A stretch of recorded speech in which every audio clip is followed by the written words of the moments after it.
বিরতির পর স্বাগত। সরকার বিরোধী বিভিন্ন কৃষক সংগঠন আন্দোলনে নেমেছে। একাধিক কৃষক বিরোধী বিভিন্ন বিষয়কে হাতিয়ার করে তারা এবার অবরোধে সামিল হয়েছে। এই মুহূর্তে খবর উঠে আসছে যে কৃষক আন্দোলনের কারণে পাঞ্জাবে চলছে রেল অবরোধ। কৃষক আন্দোলন থামাতে ইতিমধ্যেই মরিয়া দিল্লি। কৃষক সংগঠনগুলির সাথে বৈঠকে বসতে পারে কেন্দ্রীয় কৃষি মন্ত্রী।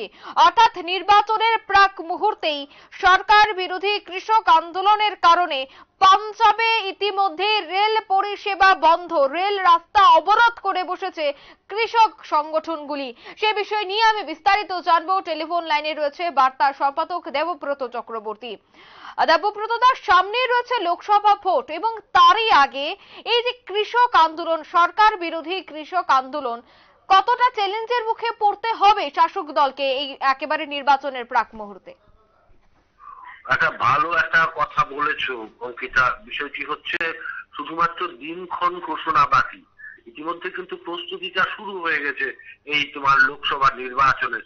এই অবস্থায় কৃষকদের যে আন্দোলন, বিশেষ করে তাদের পেনশন এবং সহায়ক মূল্য ঘোষণার দাবিতে এবং অন্যান্য দাবিতে, এই আন্দোলনকে কিন্তু রীতিমতো চ্যালেঞ্জ হিসাবে মনে করছে যারা রাজনৈতিক বিশেষজ্ঞ মহল। তারা মনে করছেন এই আন্দোলন বর্তমান কেন্দ্রীয় সরকারের, মোদী সরকারের কাছে একটা চ্যালেঞ্জের মতো ঘটনা।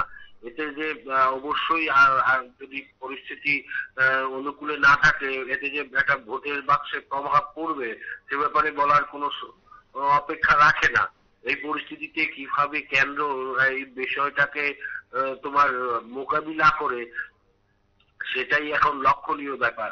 কিন্তু যেভাবে কৃষকরা প্রস্তুতি নিয়ে আন্দোলন নেমেছে তার কিন্তু যথেষ্ট চিন্তার বিষয়।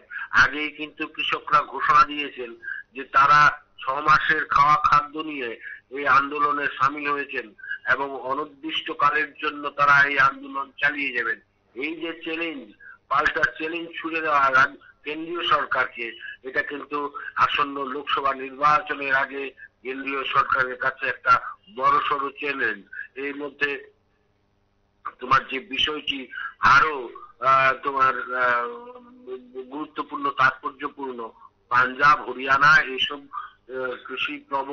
কৃষি প্রধান রাজ্যগুলো কিন্তু গোটা দেশকে তোমার খাদ্য সরবরাহ করে আসছে। আর এই আন্দোলনের ফলে যে কৃষির ক্ষেত্রে যে একটা ব্যাঘাত সৃষ্টি হবে তাও কিন্তু বলার অপেক্ষা রাখে না। এই ক্ষেত্রে কেন্দ্র সরকারের উচিত অনতিবিলম্বে এই কৃষক আন্দোলন তোমার বন্ধ করা, এর উপযুক্ত ব্যবস্থা গ্রহণ করে একটা আলোচনার মাধ্যমে সঠিক পথ বের করে এই আন্দোলন প্রশমিত করা কিন্তু অত্যন্ত জরুরি এবং তা অনতিবিলম্বে করা প্রয়োজন। তুমি যে প্রশ্নটা করেছো কতটুকু চ্যালেঞ্জ, আমি বলবো শতভাগ চ্যালেঞ্জ অঙ্কিতা। একদমই। কি মনে হয় যে নির্বাচনের প্রাক মুহূর্তে সরকারকে চাপে ফেলতে এই ধরনের আন্দোলন? আমরা তো এর আগেও দেখেছিলাম যে পাঞ্জাবের যখন ইলেকশন বা সেখানকার বিধানসভা নির্বাচন বা গত লোকসভা 2019-এর লোকসভা নির্বাচন, তখন সেই কৃষক আন্দোলন, সরকার বিরোধী সেই কৃষক আন্দোলন, সেই ছবির আবারও পুনরাবৃত্তি। কি মনে হয় সরকারকে, মূলত মোদী সরকারকে চাপে ফেলতেই এই ধরনের আন্দোলন নির্বাচনের প্রাক মুহূর্তে? দেখো, সাধারণত বাম রাজনৈতিক সংগঠনগুলো কিন্তু এ ধরনের কৃষক আন্দোলনের নেতৃত্বে থাকে, এবারও ঠিক তাই। তবে একটা কথা আমরা যে বিষয়টা বলার, যে এই রাজনৈতিক দলগুলো কিন্তু এই এই ধরনের কৃষক আন্দোলনে ঘোলাজুলে মাছ শিকার করতে চাইবে তা বলার অপেক্ষা রাখে না। আর কৃষকদের ক্ষেত্রে হচ্ছে তোমার ওই কলা দেখা এবং কলা বিক্রি এবং রদ দেখা দুই। তারা তাদের দাবি তুলে ধরেছে। যদি তাদের এই দাবিটা পূর্ণ হয়ে যায় তবে কিন্তু তাদের যে আশা প্রত্যাশা তা প্রাপ্তির একটা সমাধান হবে।